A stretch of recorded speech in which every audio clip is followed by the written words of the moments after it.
नमस्ते दोस्तों, मेरा नाम डॉक्टर वैभव संजय भालेराव है। रिसेंटली मैंने मेरे इस चैनल की शुरुआत की है ताकि मेरा जो भी इकोनॉमी से रिलेटेड, फाइनेंस से रिलेटेड, स्टॉक मार्केट से रिलेटेड जो भी नॉलेज है, एक्सपीरियंस है, मैं सब दोस्तों के साथ, आप इन्वेस्टर के साथ मैं शेयर कर सकूं।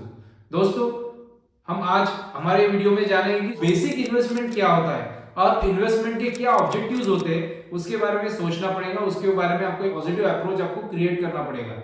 अगर हम सोचते हैं कि जब भी आप इन्वेस्टमेंट करोगे, कोई भी पैसा कैपिटल आप इन्वेस्टमेंट करते हो, तो आप चाहते हो कि वो इन्वेस्टमेंट ग्रो होए और आपके कैपिटल की सेफ्टी भी रहे। ये सबसे मेन होता है। इन्वेस्टमेंट के ऑब्जेक्टिव्स वेरी होते हैं according to age, according to the profession. हर लोग अपने अपने पॉइंट ऑफ व्यू से, उनकी रिस्क एपेटाइट, ये सब पॉइंट ऑफ व्यू से सोचते हैं। उसके अकॉर्डिंगली इन्वेस्टमेंट की जो रिस्क रहती है या इन्वेस्टमेंट की जो जर्नी रहती है वो शुरू होती है। तो आपको सोचना पड़ेगा इन्वेस्टमेंट के ऑब्जेक्टिव्स के बारे में। सबसे पहले जो होता है इन्वेस्टमेंट का ऑब्जेक्टिव, वो होता है सेफगार्ड योर कैपिटल। क्योंकि आप जब भी आप इन्वेस्टमेंट करते हो तो सबसे पहले आपको सोचना पड़ेगा कि आप जिस भी इन्वेस्टमेंट अल्टरनेटिव्स में आप इन्वेस्टमेंट करे हो, either in stock, either in mutual fund, either in gold, either in property, तो आपको सोचना पड़ेगा कि जो भी इन्वेस्टमेंट आप करते हो उसमें सेफ्टी कैसे रहे और आपके जो कैपिटल है उसको आपको किस तरह प्रोटेक्ट कर पाए। क्योंकि अगर कैपिटल है तो रिटर्न मिलेगा, अगर कैपिटल अगर चला गया, लॉस हो गया, तो आपको रिटर्न मिलने के चांसेस नहीं है। तो पहला पॉइंट ऑफ व्यू आपको ये सोचना पड़ेगा कि पहला आपका उद्देश्य होना चाहिए कि आपके कैपिटल को आपको प्रॉपरली प्रोटेक्ट करना है। ऐसे ही इन्वेस्टमेंट ऑप्शन में डालना है, आपको प्रॉपर रिसर्च के साथ इन्वेस्टमेंट करना है कि आपका कैपिटल जो है वो कैपिटल जो है वो सेफ रहे। दूसरा जो होता है दोस्तों, होता है regular income. Regular income important चीज है, क्योंकि आप जब भी इन्वेस्टमेंट करते हो तो आपको सोचना पड़ेगा कि आपके इन्वेस्टमेंट के ऊपर रेगुलर इनकम जनरेट हो सके।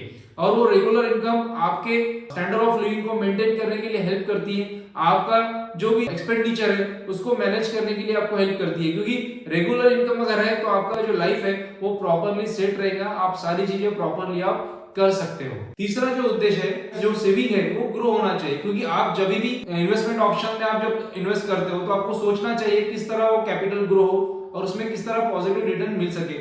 हम उसको कैपिटल गेन्स भी कहते हैं, क्योंकि आप हर कोई जो इन्वेस्टर होता है उसके उद्देश्य होते हैं, उसके हिसाब से प्रॉपर प्लानिंग होती है लाइफ की। फॉर एग्जांपल, आपके कुछ एम्स एंड ऑब्जेक्टिव्स है, किसी को घर लेना है, किसी को गाड़ी लेना है, किसी को अपने चिल्ड्रंस के एजुकेशन के लिए इन्वेस्टमेंट करना है, किसी को चिल्ड्रंस के मैरिज के लिए इन्वेस्टमेंट करना है, किसी को रिटायरमेंट प्लानिंग के हिसाब से इन्वेस्टमेंट करना है। तो शॉर्ट टर्म में किसी के कुछ ऑब्जेक्टिव्स हो सकते हैं। फॉर एग्जांपल, मुझे 4 व्हीलर लेना है। लॉन्ग टर्म में मेरा ऑब्जेक्टिव है मुझे घर बनाना है।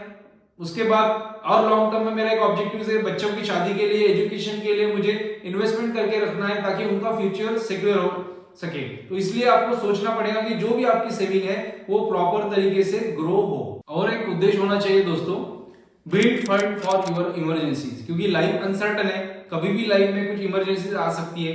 लाइक हेल्थ से रिलेटेड कोई इमरजेंसी आ सकती है, फाइनेंशियल इश्यूज आ सकते हैं। उस समय जो भी आपकी सेविंग है या जो भी आपकी इन्वेस्टमेंट है, उस समय आपके पास वो काम में आनी चाहिए। क्योंकि वो इमरजेंसी से अगर आपको रिकवर होना है तो वही आपका इन्वेस्टमेंट है जो आपको वहां से रिकवर करने के लिए हेल्प करेगा।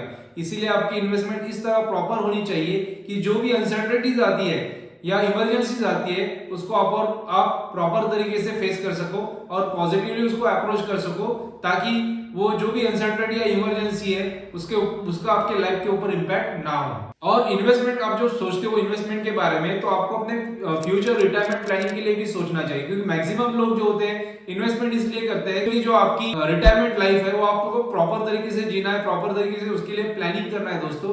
तो जब आप लॉन्ग टर्म के बारे में सोचते हो तो आपको उस समय क्या रहेगा, बहुत ज्यादा पैसे की जरूरत रहेगी। क्योंकि उस समय हेल्थ इश्यूज रहते हैं, एट ओल्ड एज आपको मेडिसिन का एक्सपेंडिचर रहता है, हॉस्पिटल्स के चार्जेस रहते हैं, कोई इमरजेंसी आ सकती है, हेल्थ के रिलेटेड इश्यूज रहते हैं। तो उस समय आपको प्रॉपर तरीके से प्लानिंग करनी पड़ेगी, क्योंकि उस समय आपको कैश ज्यादा लगेगी, पैसा ज्यादा लगेगा। तो इन्वेस्टमेंट अगर आपका प्रॉपर है तो आपको रिटायरमेंट के लिए आप प्रॉपर तरीके से प्लानिंग कर सकते हो। तो एक ये भी मेन उद्देश्य होता है आपके इन्वेस्टमेंट का।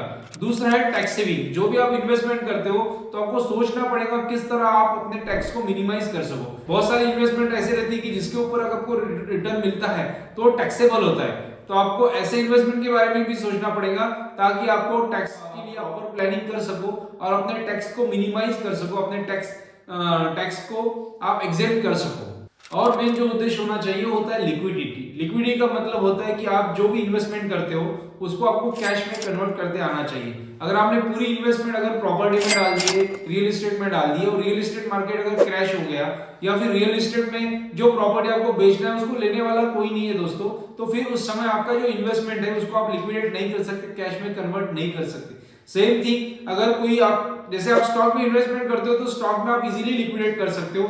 आप शेयर अगर बेचते हो तो आपको 2-3 दिन में आपके अकाउंट में पैसा आ जाता है। तो ऐसे ऑप्शन या म्यूचुअल फंड में भी आपका इन्वेस्टमेंट है तो उसको भी आपको इजीली आप कैश में कन्वर्ट कर सकते हो, लिक्विडेट कर सकते हो, क्योंकि वहां पे लिक्विडिटी के इश्यूज नहीं रहते और लिक्विडिटी के लिए काफी मार्केट में अपॉर्चुनिटीज अवेलेबल रहती है। और एक मेन उद्देश्य होता है you have to think about the bigger goal. आपको बिगर गोल के बारे में सोचना है। जैसे हर किसी का सपना होता है कि उसके पास आलीशान घर हो, आलीशान गाड़ी हो, उसको फॉरेन ट्रिप करना है, अपने बच्चों को अच्छे इंस्टीट्यूट में पढ़ाना है, लाइक मेडिकल के लिए उसको एडमिशन देना है या इंजीनियरिंग में करवाना है एडमिशन, या फॉरेन यूनिवर्सिटीज में उसको भेजना है एजुकेशन के लिए। तो उस समय आपका अगर प्रॉपर इन्वेस्टमेंट है, प्रॉपर प्लानिंग है, तो आपके ये सारे ऑब्जेक्टिव, सारे आपके जो अल्टरनेटिव्स है उसके बारे में आप पॉजिटिवली उसको आप सोच सकते हो और आपके सारे सपने साकार हो सकते हैं अगर आपका प्रॉपर इन्वेस्टमेंट है, प्रॉपर तरीके से आपने प्लानिंग की है। तो ये सब मेन उद्देश्य होते हैं दोस्तों आपके इन्वेस्टमेंट के बारे में। Thank you for watching this video.